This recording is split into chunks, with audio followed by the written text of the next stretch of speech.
She's a 10, but she likes pro wrestling and beer, which probably makes her a 14 anyways. We have an American blonde Claire joining us on the show to talk about those two things, beer and pro wrestling. Plus, a lot of crazy things are going on in the world of wrestling. CM Punk is back, Ronda Rousey is making his reign, and Kevin Owens and Drew McIntyre went full daddy on each other. All of that and more on our very alcoholic American Blonde edition of Kings of the Rings podcast, episode 304, exclusively on Wrestle Addict Radio. And it starts right now.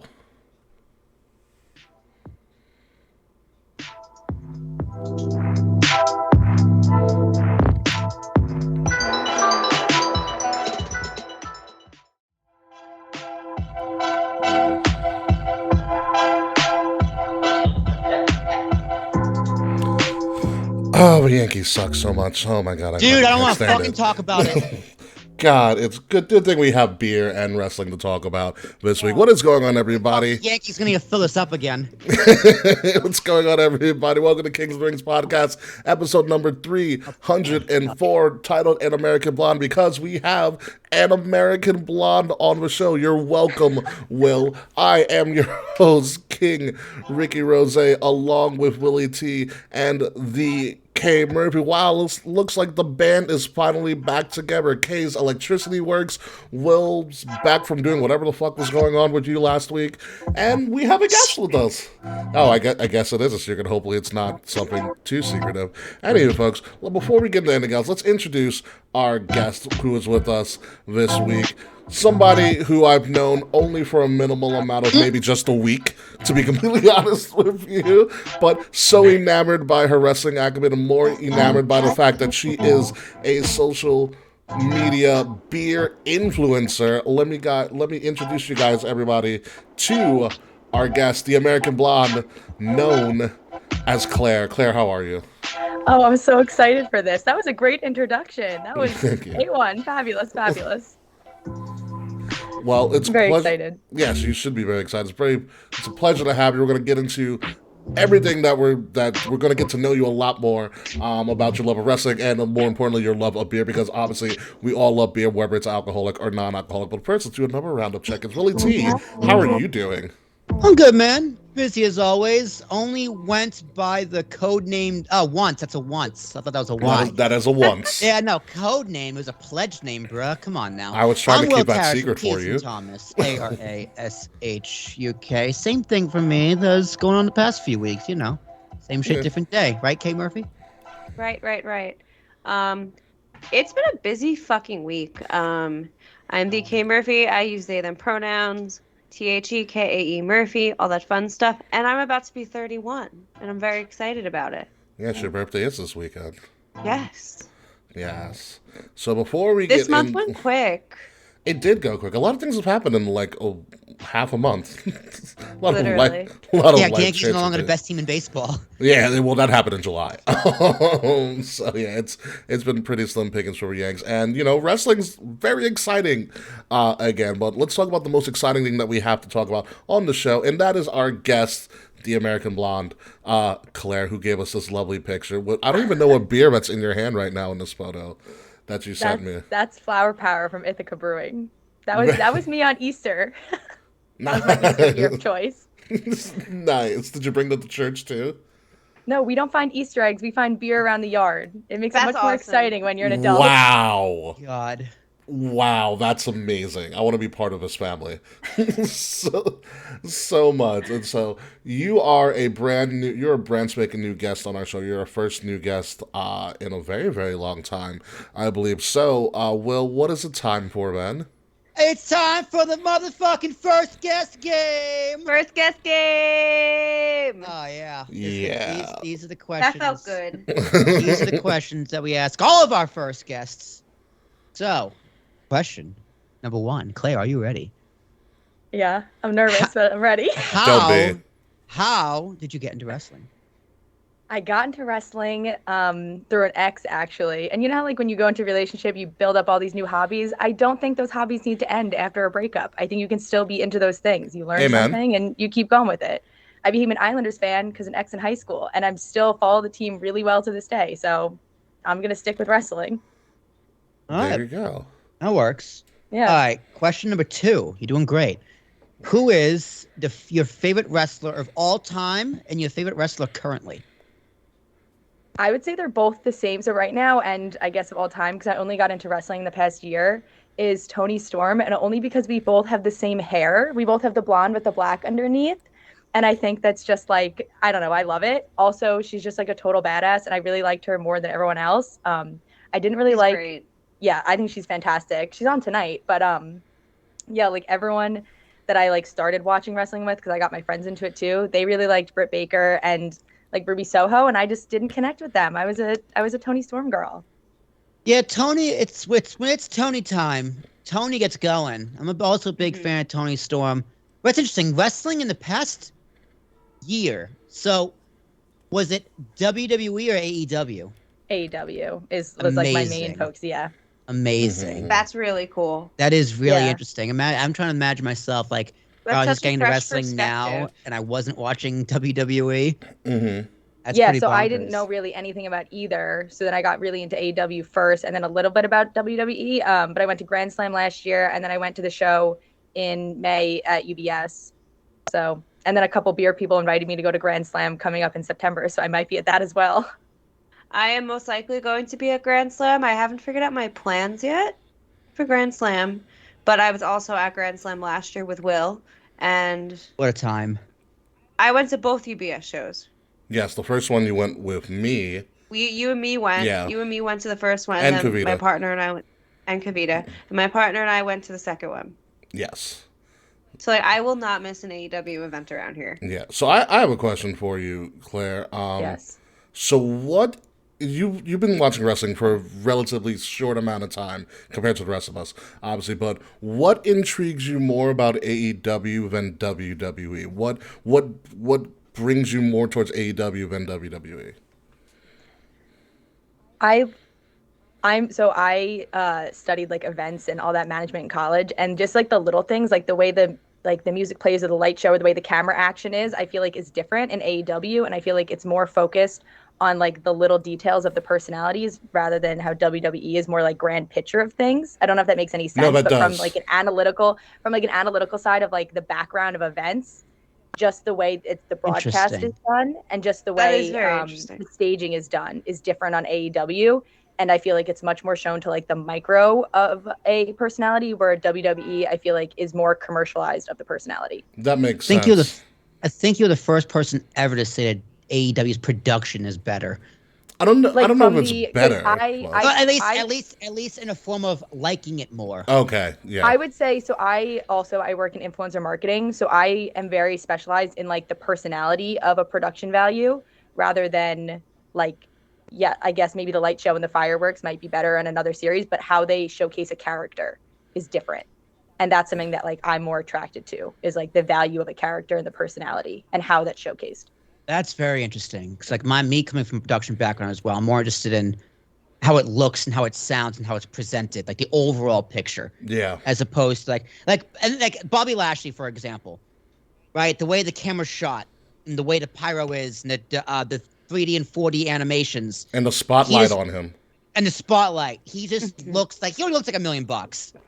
It's just I don't think AEW could make him look as good as WWE goes with all the bells and whistles. But that's a whole, like you said, like the macro's the big one. Yeah, macro's That's the big. macro picture That's of the all it macro together. level. Whereas you But know, then do you feel like to that character you're as connected and know like you see them more as a friend or you see them more as a celebrity? I feel like that's the difference in how it's like showcased. so you're more friends with Danhausen. Like, but it's like, are you more as a celebrity? No, And I feel I like- do get yeah. that. No, I'm saying like he looks larger than life for sure. So definitely, celebrity, mythical being. He's gonna murder me and my family without thinking twice about it, and then sign my corpse. Like, yeah, like that's no, definitely larger than life. Whereas, yeah, I could see a little more personal side. Yeah. To No. AEW, like if Tony Storm walks out, it's like I know that girl. Yeah, it makes sense because we've said before, WWE has always been, ever since the dawn of its existence, during the Vince McMahon era, which is so weird to say, It's WWE's. I mean, even since it's always been the Vince McMahon era until like yesterday. but even then, Literally. like it's always been about the the spectacle. WWE's always about a spectacle and things being larger than life, which made them so marketable to so many people. And and Cody Rhodes is a perfect example. Cody Rhodes, you felt like you knew Cody Rhodes, in AEW and the person that he was. And then he went to. And you hated him for yeah, it. and yeah, that's true. Well. That's true. And then he goes to WWE and he gets put on this massive stage, and he looks like the biggest superstar in the world. And you love him for it. Yeah, yeah. It's just those little nuances between WWE and AEW where it's basically like Claire said, it's a personal preference. Do you like the big grand spectacle, or do you like the more personal type feel? Yeah. Oh, I love it. Yeah. It's very interesting. I've never heard anyone say anything like that before about AEW. But You are a first, and I love that insight that you had about the shows in and of itself. All right. So next question, which is always the same answer. How'd you find us, Kings of the Rings podcast? So I don't think this is going to be the same answer as everyone else. No, it is the same answer. It's me. It is. It's the same answer. You met Ricky in person or on Twitter, one or the other. No, this is in person. Oh yeah, I was at. We met in person. He had like a WrestleMania shirt on, so I just went and sat down with him because I went to a cornhole event in Long Beach and I got kicked out very easily. I didn't make it on in the tournament, so I was like, all right, I'm just gonna go make some friends. She didn't get kicked out of the bar. She just lost in the tournament. Let's I make the Got kicked out of the tournament. Yeah. All right. So he was running it. So I was like, I'm gonna go over. I'm gonna make a friend and get free drinks. Oh yeah. No, Ricky, because Ricky likes to give away free drinks. Fun fact for everybody out there. Listen. That was only during my bar promoting days. I am running a very, very family-friendly cornhole event these days. Oh, in that case, free mozzarella. Let's fucking go. Even better. The event is already all you can drink, so there was no going up from there. Yeah, exactly. So no, it was funny because I was running the cornhole and I'm sitting by myself, just making sure that everything's going well, and then all of a sudden, Claire just decides to plop right down across the table from me, and she's like, "No one's speaking to you right now." I'm like, "No." And she's like, "Hi, I'm Claire, blah, blah, blah." And just start going. It's like, "I like your WrestleMania shirt." I was like, "Oh, yeah, I do wrestling podcasts." Like, "Oh, my God, I like wrestling. I like more AEW, by the way." And just going and going and going. And when I was like, "You should be on the show." She's like, "Oh, my God, I'd love to." So, and then... Literally how it happens every time. Easy peasy. All right, so now we get the hard question. Is it a hard question? I think so. It's hard for me to answer. Okay. If you were a wrestler, what would your finisher be? Also known as, what's your finisher, bitch? Well, you got to go into the whole story now, Claire. I got to go into a whole thing. Yeah, because this I was like, she's got this one. Okay, so I have a blog, and I write a lot about beer, but I also write about whatever is on my mind. So I decided if I was a wrestler, I wrote my whole persona, I wrote my moves, I wrote what I'd wear, the whole thing. So my name would be Connie Flip because I'm a big thrifter. It's like all I do. So it's short for consignment thrift. And my thing is I only wear people's uniforms that they had previously lost in. So like if I'm going up against someone, I'm wearing something that they just lost like a championship match in to like psych them out. So I'm like kind of good, kind of evil. But it's like, how would you feel if you went and got like dumped in some t-shirt and then someone shows up in that t-shirt? You're going to be sad. So like that's my move. And then flip because I do a backflip off the top rope. That's my finisher. But it's a whole Connie Flip. That's my whole like persona. That's a good drag name too, actually. I think so. It works for so many levels. I swear, Kay, you will find anything in the world to relate to drag. Drag and wrestling are really similar. No, drag and wrestling are really similar, and you just don't understand. I probably will never understand. I'm not gonna lie.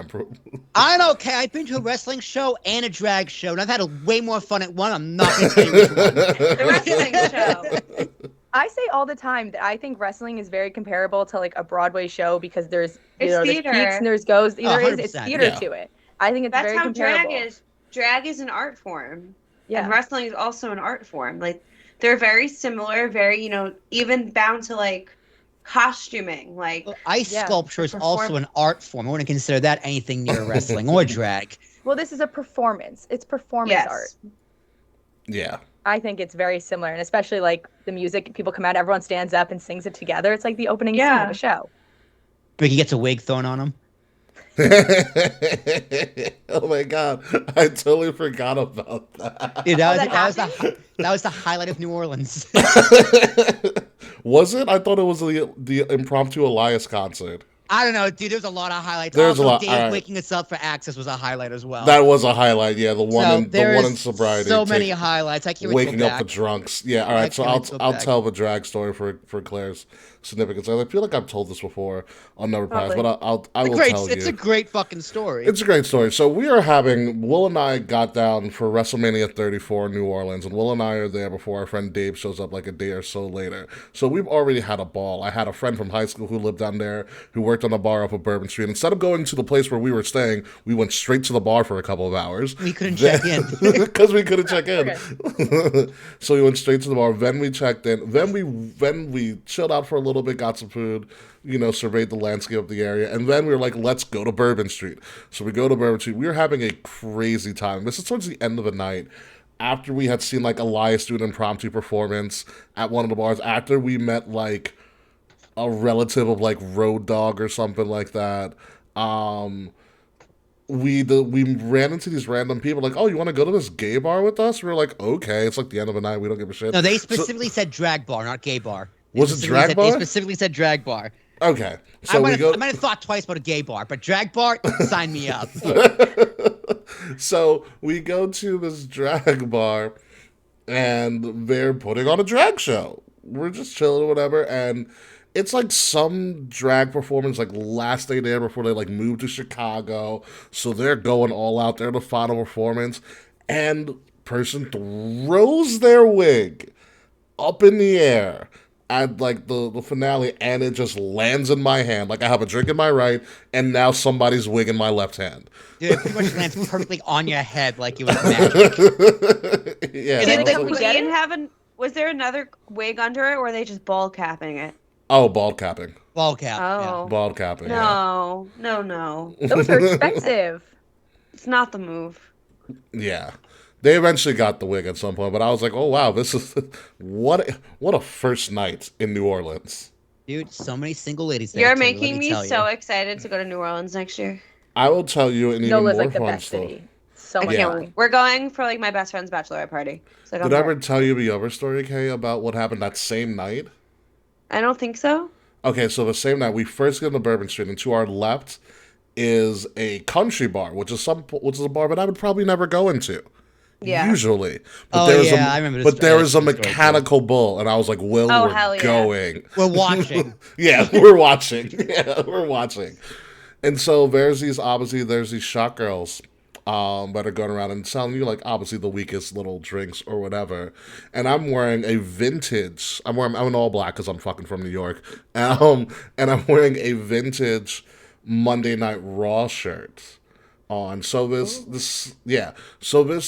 semi-attractive shot girl comes around and talks to us, and she's like blah blah blah, and she sees my shirt and says Monday Night Raw, and I was like, yeah, I'm here for WrestleMania, blah blah blah. Her reaction is Thursday night takes shots out of my tits, and I have never gotten rid of $60 so quickly. Yes. Damn.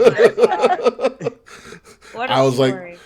like, you win. I have no comeback to that. You take whatever you need. Sold. Sold. Frowny face. And then instant smiley face. Yeah, I was so happy to part with that money on the first night. I'm not gonna lie. All right, do we have one more question, Will, for our guest? Yes, the most important and final question of the first guest game. Are you Team Slack or are you Team Fuck You Slack? Answer instinctively, please. We're talking about like work wise, like what our company, like what my No, company. Sure, we can Dude. I mean, no, that's always fuck Slack. No, Slack is a human being. Yeah, it's Kind it's a of. long story. He's Canadian. I'll tell you that. We're not supposed to answer questions. You're supposed to answer. You're supposed to answer. Yeah, just answer. I love Slack. Wow. Wow. Honestly, I work honestly, 100% Slack would love remote. you too. So. I know we're talking about the program now.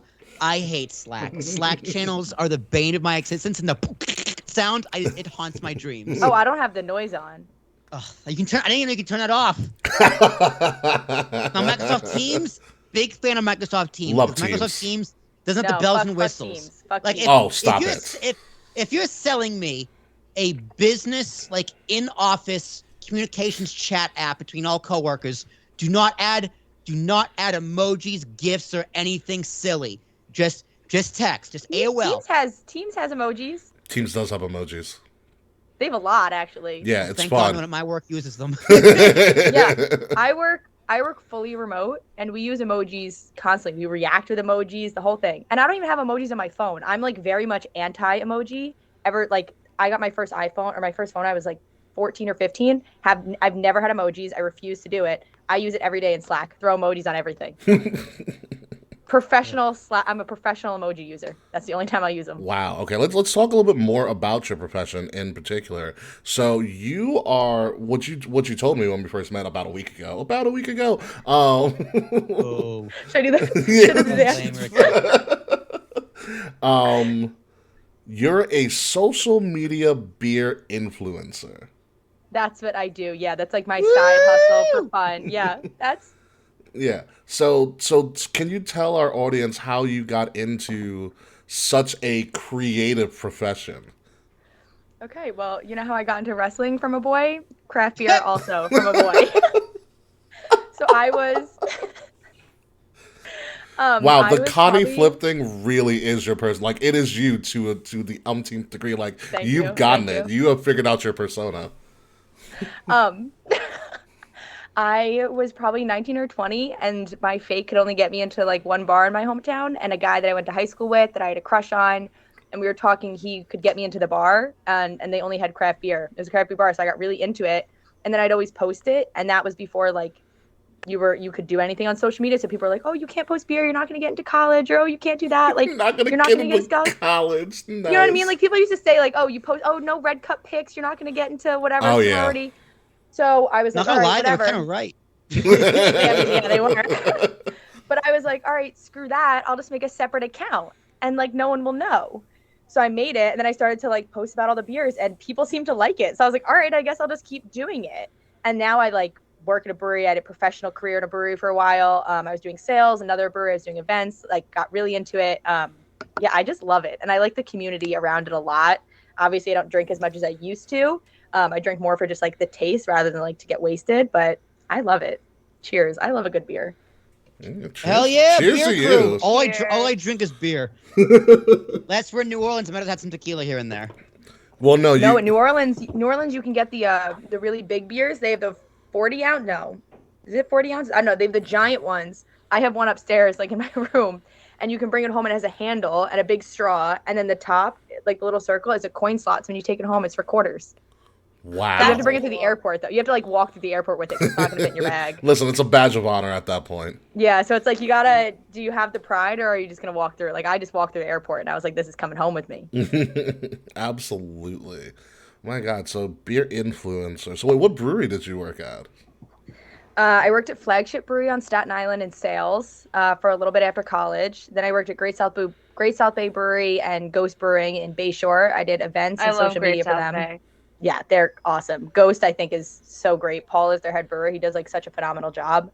And then now I work at Secatog in West Islip as like I bartend on the side because I have a full time now at home. But yeah, I love it. I couldn't stay away from the beer community. So like I have a full-time career, but I was like, I need to start bartending again. Like I just love it so much. Okay, so here's my last question before we actually get into the week in wrestling, as Tampa Bay just scored again on the Yankees. Motherfucker, don't tell me that. Yandy Diaz, you piece of shit. See, but of all the beers you've had, and I'm assuming you've had a fair amount of beers. List off maybe your top 5 favorite beers that you've ever drank. Or your top 5 go-tos. My go-to, if I'm in the city, first of all, DBA in the East Village, one of my favorite beer bars ever. I love them. Brian and Jeff are the bartenders, just like phenomenal beer, phenomenal staff. They select great stuff. But if every like random bar, like just around, they'll usually have Strawberry Letter from Duclaw. That's always a favorite, always easy drinkable go-to. Mhm. Or Purple Haze by Abita, which is a brewery. Purple Haze is my based- shit. That's a great Yeah. beer. And that's just like a Yes. solid go-to, like every time, every day, kind of it gets you through. You know, you're gonna have it. It's gonna be fine. Mhm. But my favorite beer of all time was like a one-off from Courtyard Brewing in Louisiana, and it was a 12% marshmallow beer. It was just like one of the best things I've ever had in my life, and it tasted like it was a 4%. It was so light, but like it got you drunk like after one. So A it was like, all right, you only needed 12% one. It marshmallow was beer. 12. And Wow. I That's like great. tweet at them and I DM them all the time. And I'm like, I need you to make it. I need you to send it to me. But they're so small that they're like, we can't just ship you beer because like that's illegal to do certain things. And like, they're like, we can't just redo this. I beg for it. I love them. Every time someone asks me, I'm like, it's a beer that I've had once and I'll never have again. And it'll be my favorite forever. Nice. So I know before we started the show that you were drinking Stone Cold's Broken Skull IPA, the original one, yes. And so Fretz was one of our Canadian friends who's on the chat right now, has never had Broken Skull's IPA. So what would your Oh, does he want my notes? what would He wants my tasting what would notes? your review be of Stone Cold's Broken Skull IPA? So it's fairly light. It's a 6.7% IPA, but honestly, it takes more like a 4 or 5%. It's fairly light. It has a little bit of citrusy to it, very weedy. It tastes more like a pale ale than an IPA, honestly. Like I'm not getting super bitter, but it is citrusy and fairly light. I like it. Well, there you go, Fretz. That's your review of Broken Skull IPA. Which I enjoy the beer myself. I had it for the first time like 2 or so years ago, and I was I've like, ne- I I've can never fuck had with it. it. Never I had wish it. they made a non-alcoholic one. I want to try it so bad. It's real. Well, we're gonna have to. I know they have it at. There's a like a beer like a beer place right down the block from my apartment. If you're ever around, Will. Dude, I want the lagers. I want his lager. I The do lager, want the to try American lager. I do want to try the American lager myself as well. I'm very excited for that. All right, so we've learned a lot about the American Blonde, Connie Flip, aka Claire. So let's get into some crazy stuff in wrestling. Obviously, we're going to start with Claire's favorite, AEW. So Claire, how religiously do you watch AEW? Is it like an every Wednesday thing? Like, are we taking you away from AEW right now? So I haven't been watching it every week. I was gonna watch it tonight only because Tony stormed tonight. Usually, so I'm like a weekday warrior. I go out because I work from home, so I go out most weekdays. But I watch everything on Twitter. Like I keep up with everything on Twitter. Fair. So do we, for the most part. So do we. And to Kay's behest last week, no one told them that CM Punk came back Yeah, Mr. Fretz is the only one that told me. after the Mr. fact. Fretz. Mr. Fretz told me on Facebook, so thank you, Mr. Fretz. Yes. Fuck the rest of you. So now, But I love you all. So now, Will, and we have a situation now where the best thing for AEW just happened. You have still a red hot CM Punk coming back, and he was gone for a good amount of time, which is good. You have Jon Moxley, who's been running pretty good as the interim champion, and now we're going to come to a head. Yep. All out, baby. The Punk wins the belt back. Yeah. And then Yeah. we hear boom. Banana, banana, banana, banana. MJF's gonna come back, baby. You think so? I hope I'll so. lose my shit. I want it. I love him. At All Out, MJF comes back and takes that belt right off Punk immediately. I would hope I so. am obviously CM Punk's #1 fan, but I want that. I think MJF should take the belt from Punk. MJF should have had the belt years ago. I agree. CM Punk came back. I was like, oh yeah, you in this company? Like, oh yeah. AEW's been very whelming for me lately. Same. Like Lionheart Okay. came back and we didn't have the right music. I was very upset. They played his ECW music instead of the All My Life music. Hey, I was so upset. That is very upsetting. I was really upset. I was looking forward to that fucking song, and it didn't happen. Yeah, so Claire, as an AEW fan, who do you prefer in this? Do you prefer the Mox or CM Punk? CM Punk. Also, for a full, like, I guess a year, I didn't realize it was Cult of Personality. I thought it was Total Personality, and that's how I was singing it, and no one corrected me. Like, I was, like, out things, and no one corrected me. And I would just sing, and I was like, Total Personality, and no one said anything. And then I saw something on, like, Twitter, wherever I was, and I was like, no one wants to tell me, and everyone's like, we don't want to hurt your feelings. And I'm like, I was wrong. Like, I was just simply wrong. But, yeah, I would say CM Punk in this one. All right. That's what we need. That's what we need to hear. Yeah. That's what we needed to fucking hear. It's a goddamn crime we didn't. Yeah. And Jericho didn't do that. Come on, baby! No! Jericho, Like in the audience going, ah! Like none of it. We None of deserve it, dude. that. None of it. Jericho That was wasn't hanging out. Lionheart. That was a fucking imposter. Mhm. Yeah, CM Punk's back. Cool. Yeah. It's going to be interesting. I'm interested to see what the matchup is. It's going to be a big weekend because it's also the same weekend as Clash at the Castle, which we're expecting. Is it really? Yes, it is. All of it's Wow. Labor Day weekend. So we're getting. Oh, I'm going to Nashville. I'm not going to watch any of it. Yeah, so that's going to be a huge weekend. I'm interested to see where this goes, especially with, Mox is healthy and he's sober. You have two straight edge guys going for the title, which is really crazy because that wouldn't have happened a couple That's years great. ago. Wouldn't happen a couple years ago, especially with the way that John Moxley was living his life. It was actually pretty flipping crazy. So good for AEW. I'm interested. I just need them to stop coming up with these dumbass names for like every other Wednesday. Like, well, yes, last week. Quake at the Quake Lake. at the Lake. I couldn't Quake take at the it lake. I was serious. like, what is this, summer camp? Wait, so I obviously am very new to like the scene, and I've just been seeing this stuff on Twitter, and I was like confused if that was normal to name every single week. No. Because I thought it was a little extra. No, it is very I- extra. Yeah, I thought it was like a little much.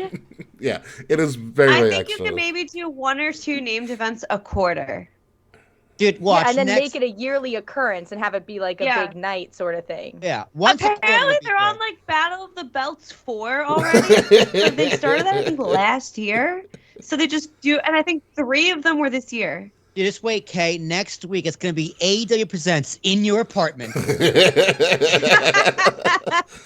No, it's got to be. In your apartment, beware of cats. No. Well, it's got to be an intimate setting because they don't do the macro.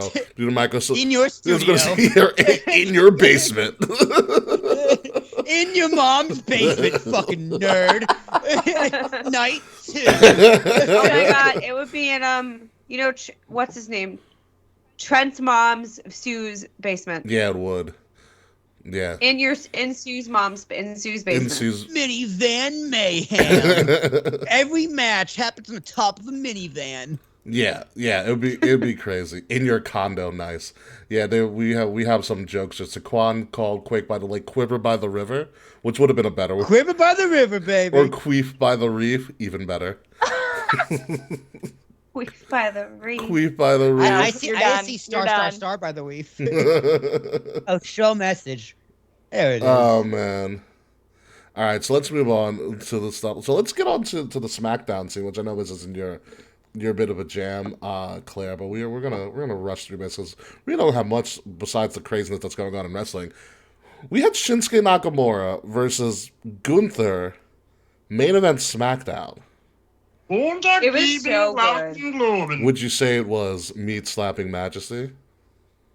I would say it was meat slapping majesty. I got that one here somewhere. Yeah, you gotta pull got up, it? yeah, pull up the soundbite for Claire, please. It was meat slapping majesty.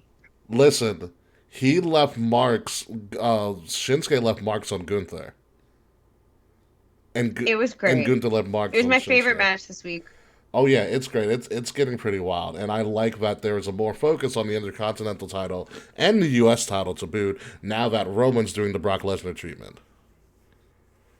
Yeah, they made it seem important for the first time in a long time. Like the video package was excellent.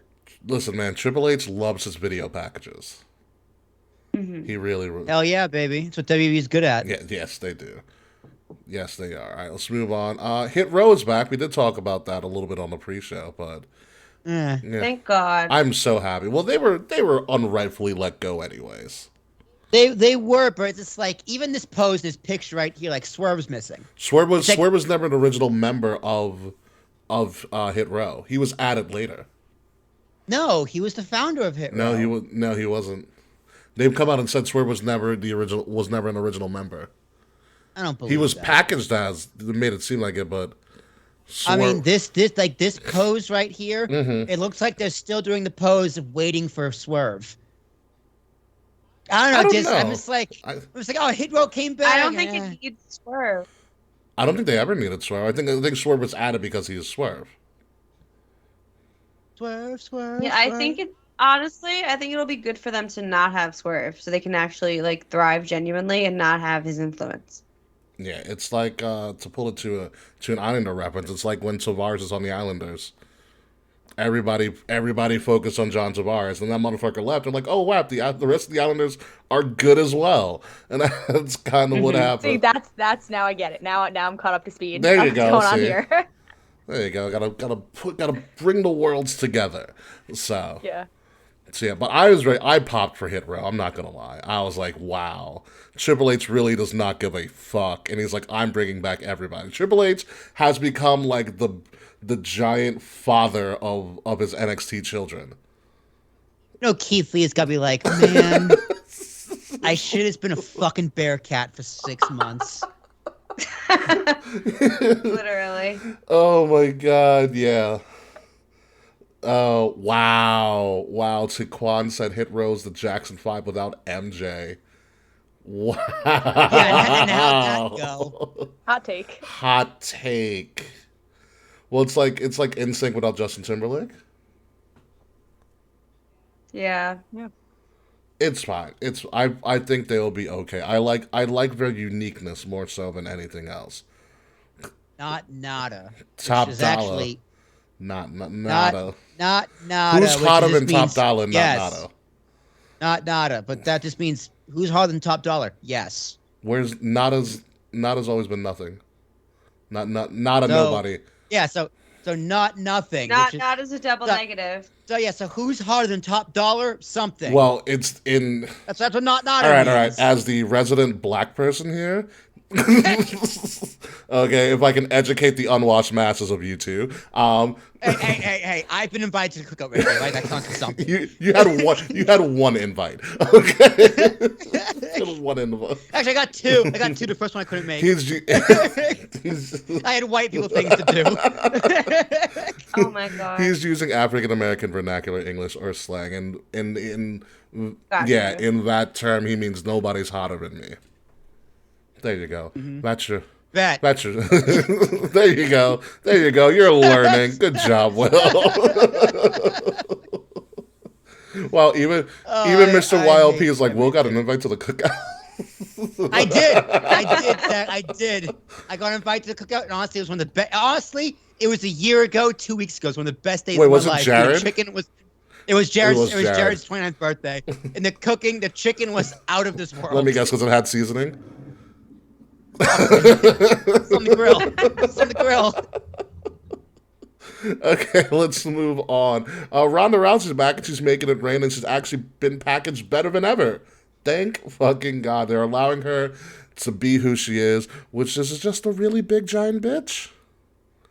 Dude, Yeah. how did so many people just come out to the ringside and no one took any of the money? Like, not Shayna, not Liv, not even the security guards. They're just jobbers who are getting paid like $200.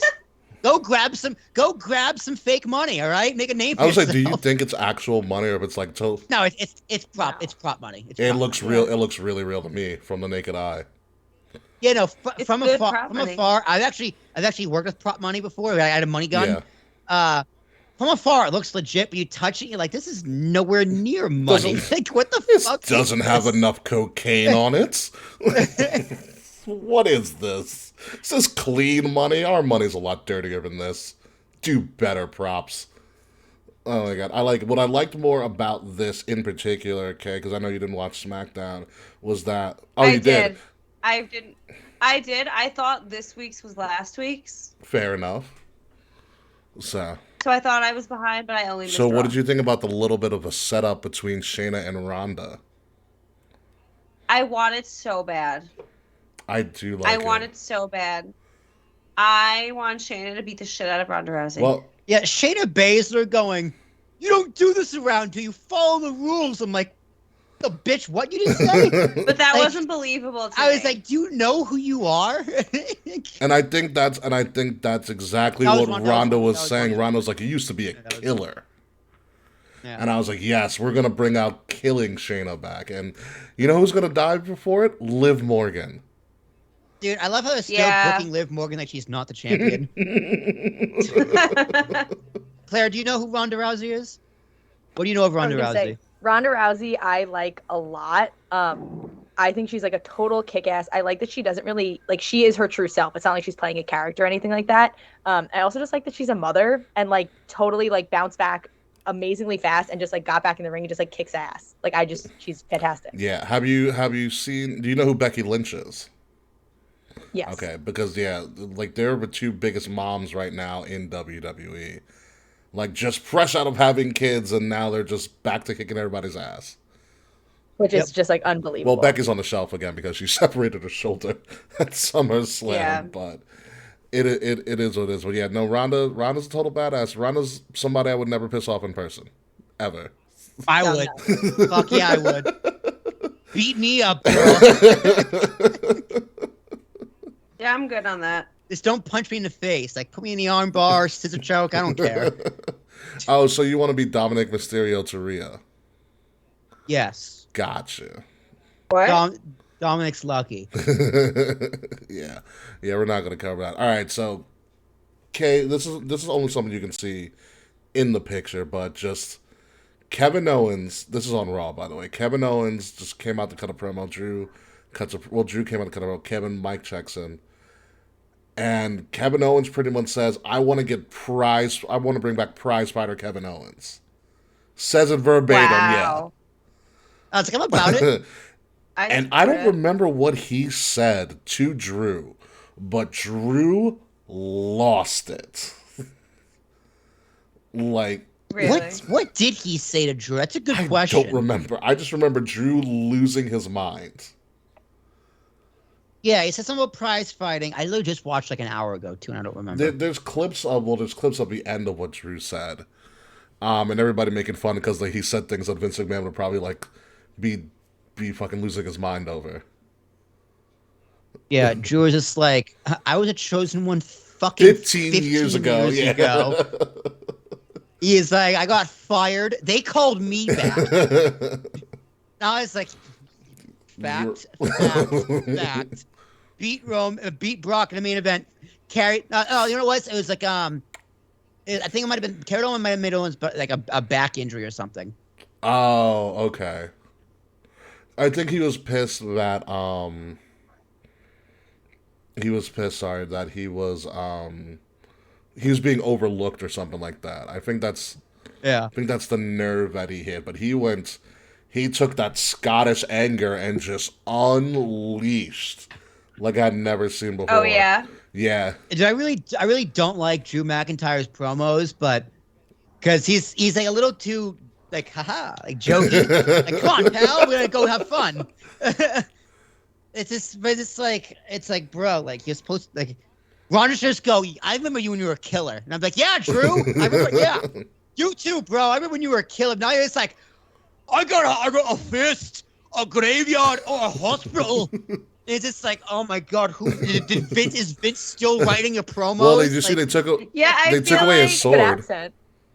Thank God. Was his promo work was honestly the most that he was like.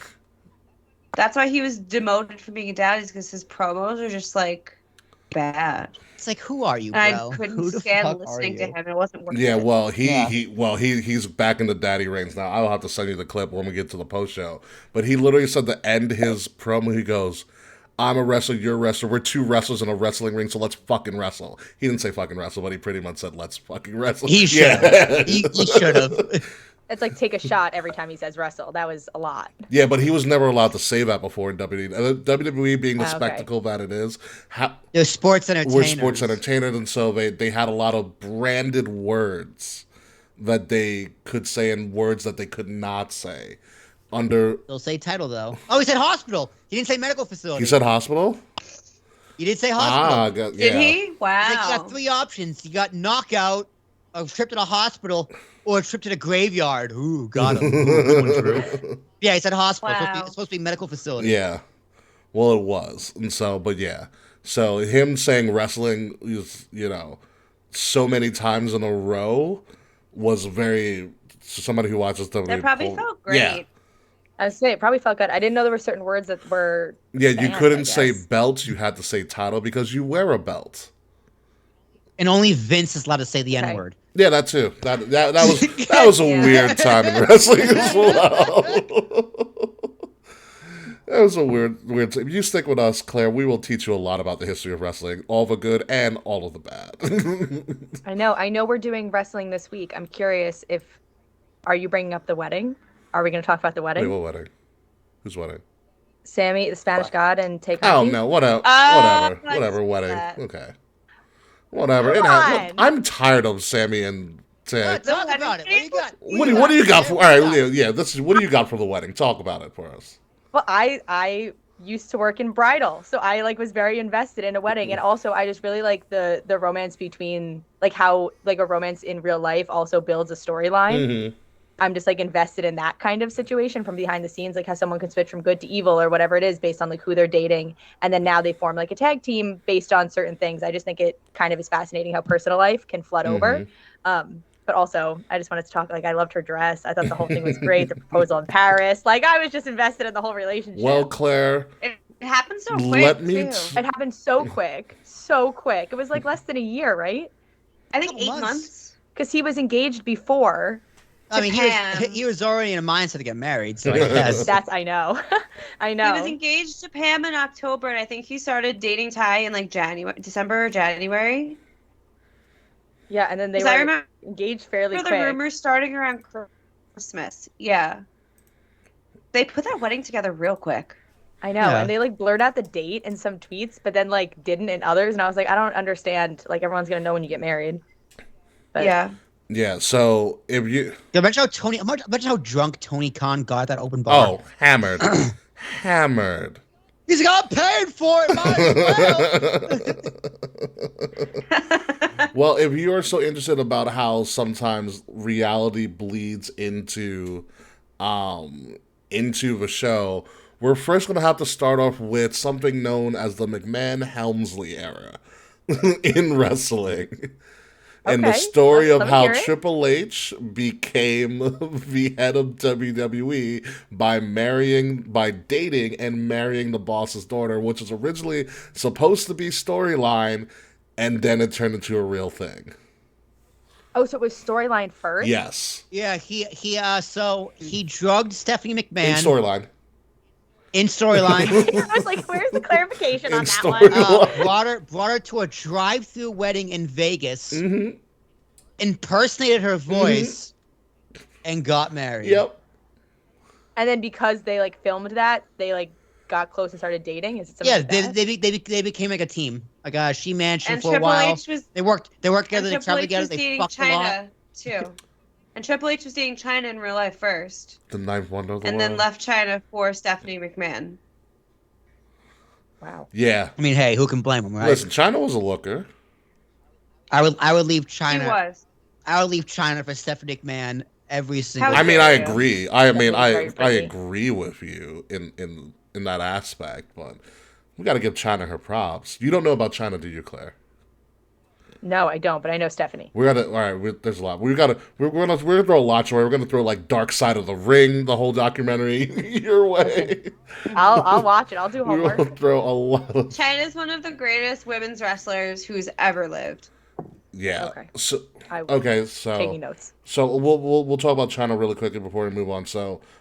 Claire, do you know how when there's like a group of wrestlers together and they're like a faction, there's always somebody who's known as like the Yeah. heavy, the enforcer, like the Wardlow. Wardlow was like a bodyguard, essentially, for a very, very long time. Well, China back in the 90s broke that barrier because she was a female bodyguard for an all-male faction. She was Okay. essentially the heavy, fuck with it. and she would fuck dudes up. I love it. She beat a man for the Intercontinental Yeah, she was the Championship. first woman to win a historically male-dominated title. Oh, they put them up against each other too. It wasn't just like sidelines. Yeah, no, she wrestled. Yeah, Yeah. Awesome. yeah, she was a genre-defining person. Like she essentially became for a while in the late '90s a pop culture icon. She posed on Playboy. It was was it like the hottest song in Playboy like ever at the time? No, that was definitely Sable. Are you sure? 1,000%. I don't know who will say. We gotta. The China one was a big deal. I remember when the China one came out. I had a friend, her older brother, like went to great lengths to try to get this Playboy without their dad finding out. I like just Googled a picture of her, and she was born in Rochester. She's a New York Yes, girl. she is. Oh, by the way, that. China's Playboy did outsell Sable's. That's unbelievable. Yeah, by 200,000 copies. By the way. Ugh. Ugh. Yeah. So yeah, Charlotte had a sex tape with X-Pac. listen, we all have our She down did. periods. Yeah.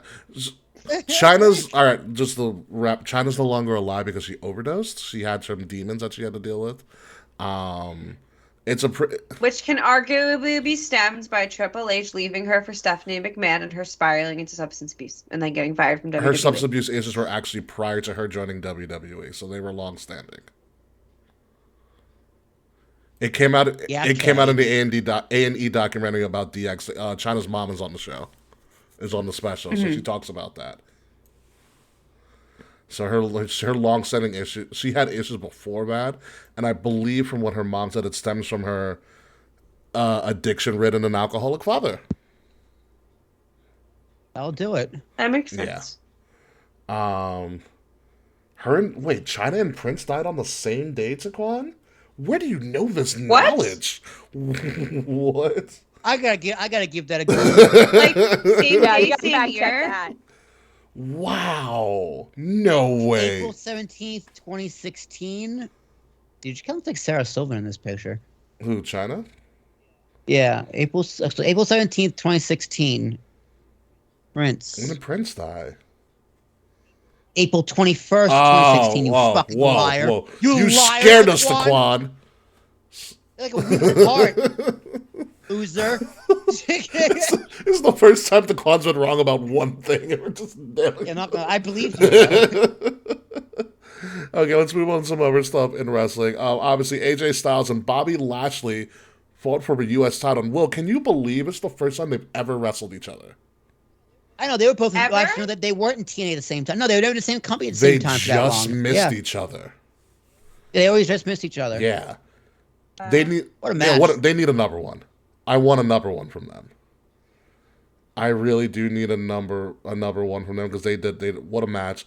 What a great match. But obviously we still have crazy ass Dexter Lumis, who is still gone unexplained about what he's doing. Dexter Lumis attacks the announce team. Interesting. So well, they didn't cut that on Hulu Raw, did they? I didn't get that far in the Raw. So I didn't finish it. So Dexter hops the barricade and goes after Cole. Dexter wasn't there last week. Put it that way. So probably not. Yeah. So I don't know the angle they're going to but Dexter literally jumped the barricade and tried to attack the announce team, and they are not addressing it, which is brilliant. But it's also like it makes you want to have them address it in some way, shape, or form, which is the perfect part of his story. It'd be a lot cooler if no one knew who he was. And a lot of people don't know who he is, right? But like WWE is saying it's Dexter Lumis, it's Dexter Lumis, it's Dexter Lumis. What is he doing? So like, what is this leading to? I mean, I love it. I don't know, dude. Maybe he's just gonna do like stencil art again. Yeah, just to fill you in, Clare, as well. Dexter Lumis is a character that was created on WWE's essentially their minor leagues called NXT. And Dexter Lumis is a mute. He doesn't speak really. He's a mute. He's pale, and he has eyes like a serial killer. He's a great mustache. And a great mustache. I'll give you that. Great qualities in a man. Eyes like a serial killer. Really, really, really, really tight one cut on the sides. And got married on NXT. Got married. He doesn't walk into the ring. He slithers into the ring like he walks on his knuckles. It's really weird, but like it's him. You get used to it. If it works. And surprisingly, very good artist. Like fantastic drawer. Not surprising at all. Do they do promos with him and he just doesn't speak? They just pass the microphone and just nothing? So a lot of the time when he's done promos, he just shows you pictures that he's drawn. Oh, it's even better. And so he was originally fired a couple of months ago. And so when he got fired, he went to Twitter and he had drawn a picture of like Vince McMahon and Triple H and like gave a thumbs up to the camera as his way of saying thank you. Oh, all right. Always in character. Yeah, he's always in character, which is really crazy because like I think before he started showing up on Raw again, he was on NWA TV as I forgot what his Was he talking I there? don't know actually. But he was under Have you guys ever heard his Was voice? once. Was he Samuel Shaw? He was Samuel Shaw, yeah. He was his real name. Yeah, that was his TNA name. Yeah. I think he talked once during his wedding, I think, right? I think he said I do. He said I do. I feel like you remember in Orange is the New Black, there's like the character that never ever speaks. Yes. I was in the city once, like passing, and I passed her. She was on the phone, and I like freaked out because I'd never heard the voice before. And it's like, you know what I mean? You like make up. It's like when you're reading a book, what you think someone would sound like, and then you actually see them, whatever it is in person. You're like, oh my god, that's what you sound like. I feel like, but I would need to know. I would need to know what they sound like. Yeah. Yeah, so that, oh my god, it's, the Dexter thing is really interesting. I want to see where they go. I want to see, because like they have all the ingredients to bring back the way, Will. They No, really do. I don't know if I want that. Why? You don't want it on the main, or do you want to keep it down in like NXT? I like Theory what he's doing right now. Main eventing with Dolph, which is what he needs to get himself over as a performer. Yeah, I think he's doing good. I think he's doing good work. He's in the right spot. Yeah. he is in the right spot. So that's pretty much all we have for the show today. But before we end our show, obviously, we are going to do our future shocks. Our future shock segment, Claire, is when we try to predict a future part of wrestling, like what might happen in the future for some subject matter. And our future shock that we're dealing with is Will's favorite person to talk about, Vincent Kennedy McMahon. And I don't know, Will. How do we have another thing about him? No, there's nothing. But I just want to do this because Will's on the show now. Oh, thank God. Because we talked about this last week, hey, and Will, I don't know if you were updated on the Vince McMahon news, but they found more payments. Yeah, 2 more people. Yeah. You know, $12 million. Yeah, so the total of, and to fill you in, Claire, Vince McMahon is no longer a member of WWE's. He was the CEO and founder, but he has officially retired under the scandals that he was using money to pay off women that he was having affairs with. The money has, Solid. but this is also typical Vince McMahon, which everybody kind of knew. But the fact of the matter is, we didn't know if he was using company funds to pay these women off.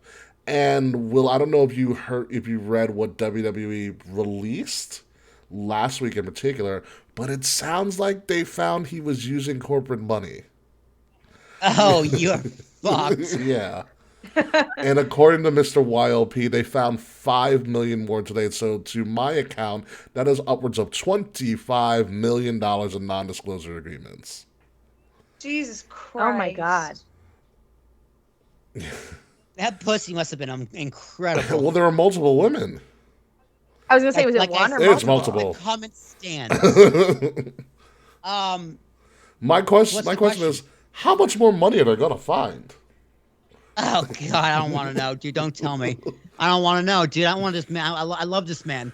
He is everything about wrestling. guys. He's the greatest thing about godfather of wrestling. modern day wrestling. The way we see wrestling today, AEW included, is based off of the ideas that Vince McMahon did, and no one can take that away from him. But this is an issue. And in that case, yeah, dude, he 1,000% deserves to lose his job. He 1,000% deserves to get fired. He should not be in charge of his company anymore. Yeah. Because dude, you can't just be using corporate funds for that. Like the that. only reason I say Braun that, Strowman could have stood a job. yeah, the only reason I say that is because the way that they worded, they're saying that they found this money and Vince McMahon, or like we had the money, or they said, or Vince McMahon will have to pay it to us. So that insinuates that he was using funds from somewhere. Yeah, because if he's using his own personal money, there's no need to pay the company back. If he's using company But funds. they're alluding that he has to pay the company back. I mean, in reality, I don't think WWE is going to sue Vince McMahon. No, I don't think so. Because that, yeah, what's Stephanie's going to sue her dad? Please. God. However, if this happened in the past 3 years, 2 years, with all those releases, some people could probably try and make a case for a wrongful termination. especially because of the budget cuts. The quote-unquote Oh. budget cuts, yeah. Yeah, the quote-unquote budget cuts. It's like, oh, so you just fired me so you could pay off this fucking whore, right? Like, Seriously, yeah. but like that's gonna be very, very, very hard to prove in court. But I could see someone trying to sue Yeah. or something like that. I think the more people that come back, the more it looks bad on Vince. Oh, that's interesting. What makes you say Because that? think about all the people that they said that were terminated because of budget cuts. Hit Row being one of them, and Dexter Loomis being another one, and Dakota Kai being one of them. And we believed it for a while, even though they were having record profits during a pandemic. Well, yeah, that was because of the pandemic. They're opening up again. Yeah. The cost of going on the road, which is all very, very valid. But also, we don't know when these payments were made. This is also true. Yes. A lot of them were like in the early 2000s. When Vince's dick still worked. Listen, he's a genetic jackhammer, as he used to call himself. I mean, I'm sure his dick Balls still the works. size of grapefruits, and they only get bigger as you get older, as everybody knows. Yeah. Yeah. Don't want to know. Oh, it's called the Attitude Era. Here's a lot you have to learn. It's a lot you missed from the 90s. 90s wrestling. The late 90s wrestling is really entertaining for all the wrong reasons. 97 to 2001, baby. The glory days of wrestling. Yes. 97 is when I was born. Yes. So. Jeez. 97. I'm no longer the baby of the podcast, guys. I was born. Finally. Yeah, congratulations. Well, you moved up a rank in the totem pole.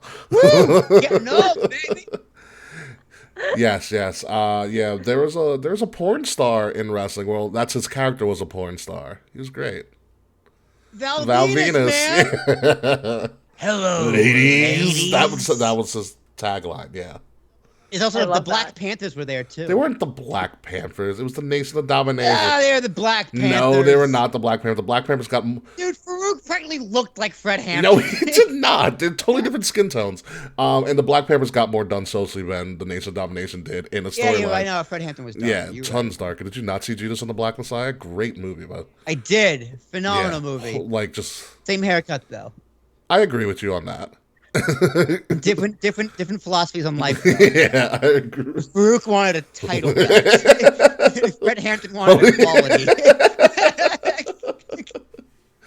Do you also see where Seth Rollins steals his visionary revolutionary line from? Dude, that does piss me off though. Me too, a little bit. I'm like, really, dude? It's like Seth. Colby. Come on now. I'm calling you Colby. I'm calling you by your God-given name.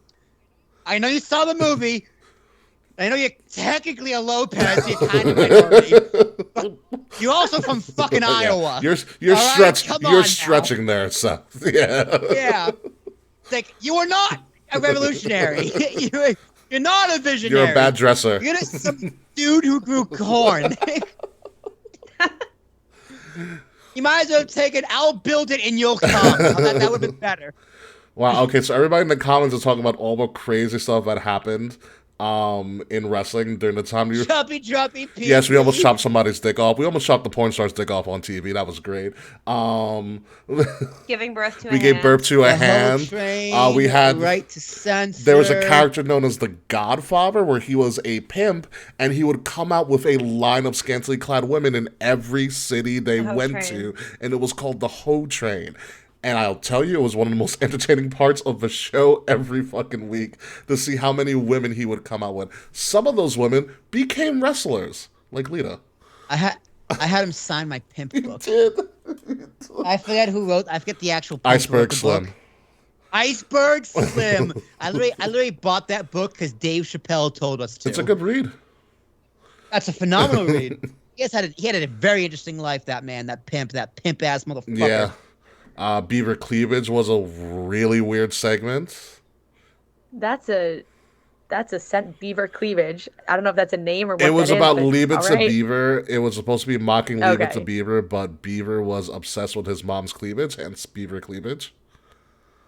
All right. This is the things we got away with on TV, and then don't even talk about D-Generation X or the NWL. That's a whole nother story. Suck it. Yeah, dude, back when TV was fun. There was a Judy Bagwell on a forklift match in WCW. There was a Judy Bagwell on a forklift match in WCW. And a Viagra on a There was pole Viagra match. on a pole match, too. I know Claire's looking at us like, why the fuck do you guys still watch this? No, I'm like, I'm just crazy. You guys remember like all of these crazy things that have happened. Oh, I don't, but people in the comments are remembering it for us. I do. Yeah. Yeah. I do. Yeah. We also had a cattle prod. We had a cattle prod. We had Big Show's funeral, which is ironically sad and funny at the same time. We had Big Show's dad funeral and a former cop, like, chaining the coffin and driving away on a pickup truck. Big Show, who's a legitimate giant, running after it, diving on the casket and missing and falling off. No, wasn't he dragged on the casket for a while? He might have been dragged in the casket. Then we had the while. Katie Vick situation where Triple H. We had Triple H fuck a corpse in a cane. Yeah, mask. that was a weird one. That was a weird one. Vince McMahon died via his limo blowing And up. then came back to life the next week. Yeah, because Chris Benoit, yeah. Yeah. What, like, if you guys could just imagine the craziest match, like, what would you come up Oh, with? Hell in a Cell to pick? 98, Undertaker McFoley. Easy. You get ready to Easy. go. Easy. That is the craziest match. Easy. Do you want to see somebody willingly be thrown 20 feet to their death? Almost to their death twice. It's Yeah. insane. That's it. He's dead. The best call Jerry Lawler ever had, other than puppies. That's yeah, it. the He's dead. commenter said, "That's it. He's dead" on pay-per-view TV. On pay-per-view. Oh no. Yeah. That's like, if you want to know why we like wrestling or why we think it's the craziest thing in the world, it's that we'll show people that match. That's it. Hell in a Cell 98 in Pittsburgh, Pennsylvania, from the Igloo, I believe. If you had to come up with your own fun, crazy, out of this box match, what would you pitch? What would They've you done it already? you know- I think. Oh, I had this answer not too long ago.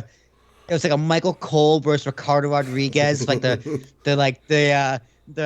claim to Pat McAfee or something like that.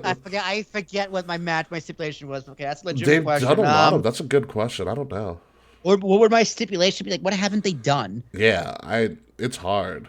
They did an Inferno match. They lit the ring ropes on fire. Yeah. And the way to win was you have to light your opponent on fire. Yeah, you didn't have to pin, you didn't have to submit. You had to light your opponent on fire. That's how you win. That's insane. Yeah. They had a take your eye out match where the winner had to take the opponent's Yeah, eye an eye out. for an eye match.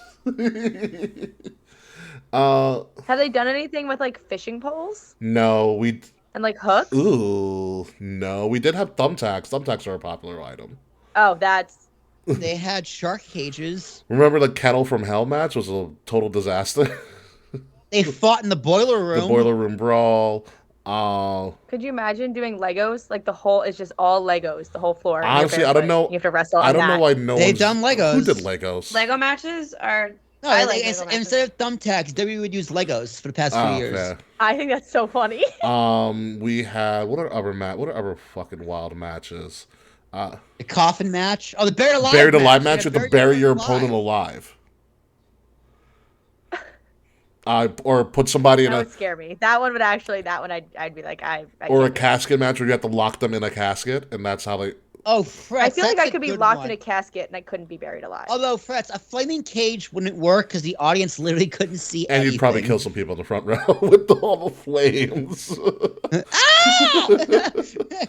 Flaming cage. The cage melts. Any sort of death match from CZW is always pretty wild. Oh, I got it. My stipulation would be, it would just be a battle royal with all the insane clown posses. And just because. That's my match. What would my match be? That's a great question. What would my extreme match be? Oh, just because they've probably never done it before and it would just be really ridiculous. I'm also thinking of Saw 10 coming out, where like you have to leave with the limb of your opponent. Saw 10. You're not gonna lie. That actually sounds like something that would happen. That sounds like it would, the writers are taking notes right Well, now. ironically enough, there was a wrestler who had a prosthetic leg. Who was the wrestler? Will.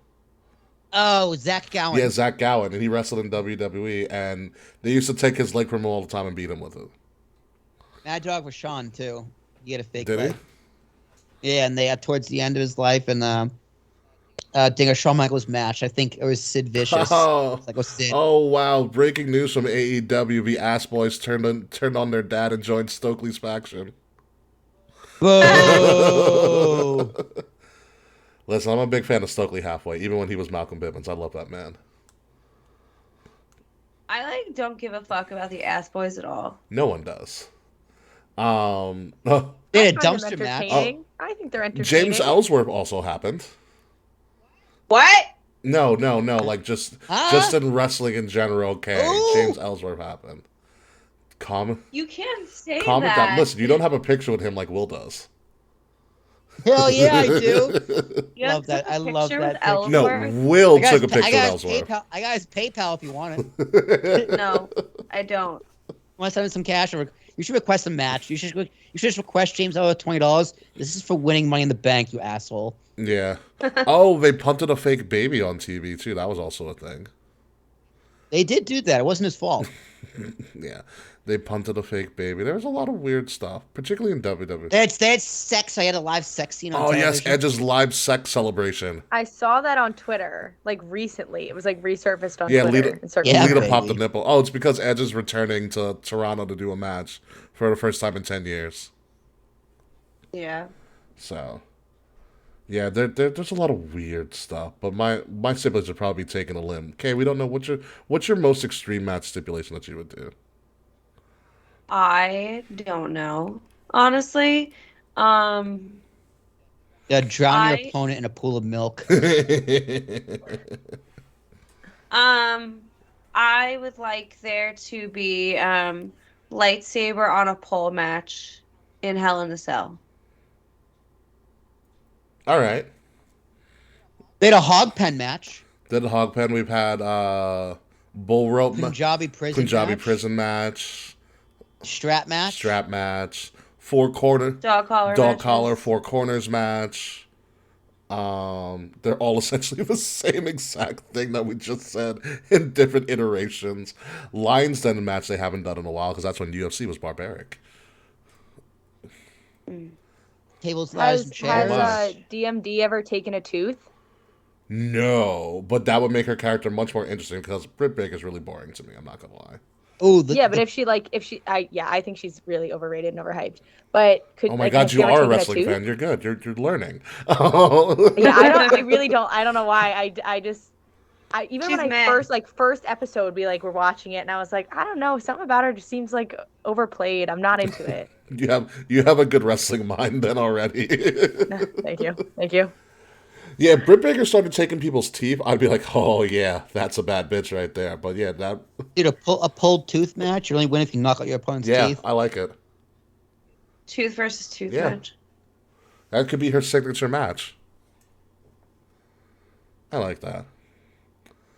All right. So let's get the show on the road. We are done. But first and foremost, before we get to the post show, are you staying for our post show, Claire? I have actual career work to do tonight, Fair. so I don't think I will be able Fair to stay for the post show. Fair enough, but we do want to get you some time to talk about, to obviously promote your stuff and your brand and everything, and also to thank you for being on the show. I think I speak for everybody when I say you're awesome, and we have to bring you back on the show a lot more often, especially because we have to educate you on everything you missed since you were born. And before that, so it's gonna be a lot. We're gonna have to dedicate episodes to teaching you about different parts of wrestling history. Listen, I would love that. I love to learn about it. I think it's so much fun, and obviously, yeah, I don't have all the knowledge, but I'm willing to pick it up as I I think go. that's something we can do is make every 4 or so episodes, or 4 or 5, or every 10 episodes, whatever we decide to do. We'll just dedicate an episode to teaching you about something that happened in wrestling. Hey, and I'm sure you have some listeners that aren't as well versed as you guys too. So it'll be like an educational, it'll be like little Claire's Corner, and it's just teaching me what's going on. Oh, that's what we'll call it, Claire's Corner, and we'll just make it a running series. I love it. Or if all else fails, I also have this comic book, which is really good. It's a comic book called Comic Book History of Professional Wrestling, but it's actually fucking accurate about everything that went on. I love it. And it covers everything.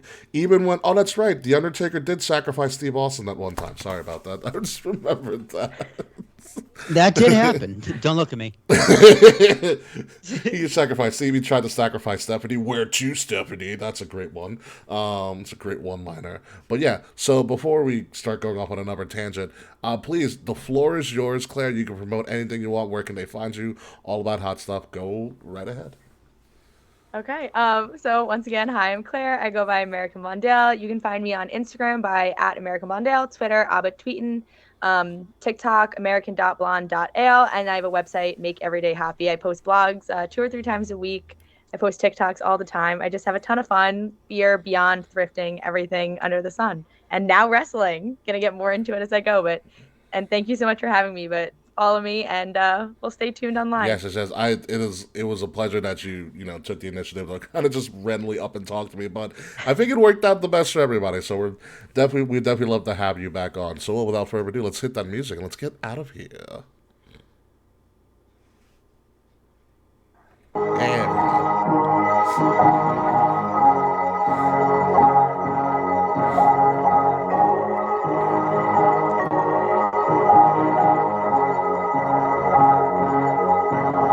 Ladies and gentlemen, you have been listening to Kings of the Rings podcast, episode number 304, An American Blonde, because we had an American blonde named Claire who loves beer and pro wrestling and became our new wrestling podcast child, because we're going to teach Claire the history. The Yankees probably did something well, I'm sorry. But we're going to teach Claire the history of pro wrestling, called Claire's Corner. Look for that in the next, 10 or so episodes. But before we get to any of that, we obviously have next week coming up and all that fun stuff. But before we get to all of that, obviously, I am King Ricky Rose. You can find me at Ambassador Biggs across all social media outlets, BIGZ, Ambassador Biggs. Find Kings of the Rings podcast at KOTR _podcast on Facebook, on Twitter, on Instagram. Like, share, subscribe. Leave us 5-star reviews wherever you watch us or listen to us. That really helps us get more followers, and it really helps the algorithm out.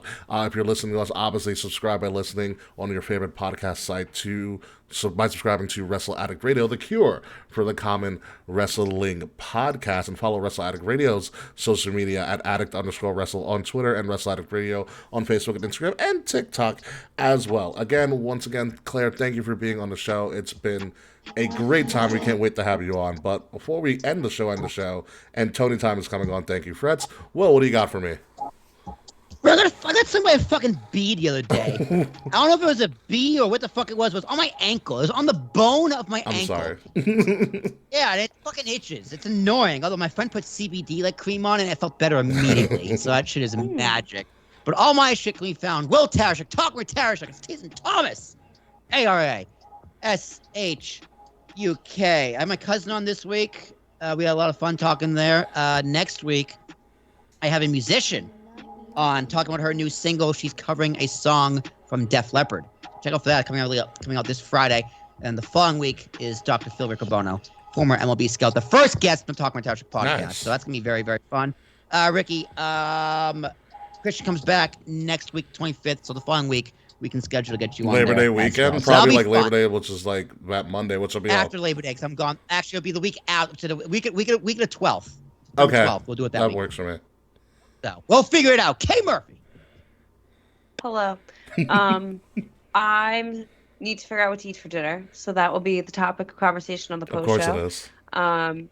It is my birthday in a few days. Happy birthday. So you can wish me a happy birthday across all social media at the K Murphy, TheKae Murphy. Yes. Let's get to that post. Yes, we will get to that post. So when we come back, folks, next week, we will obviously be talking about all the random things going on in wrestling, wherever Dexter Lumis is going to attack again, wherever CM Punk is going to stay healthy to face Jon Moxley in a couple weeks, and how Clash of the Cats and all those other builds are doing. And then we're also going to see if K. Murphy has any more daddies to add to the Daddy Madness or March Madness or whatever the fuck we're going to call it when that time comes. So until then, folks, goodbye. Good night. Thank you, Claire, for being on the show. Cheers to you, Claire. And last but certainly not Thank you. least, fuck you, Slack. Yeah. Asshole. Fuck you. Yeah. See you later, folks. See you on the post show starting very soon.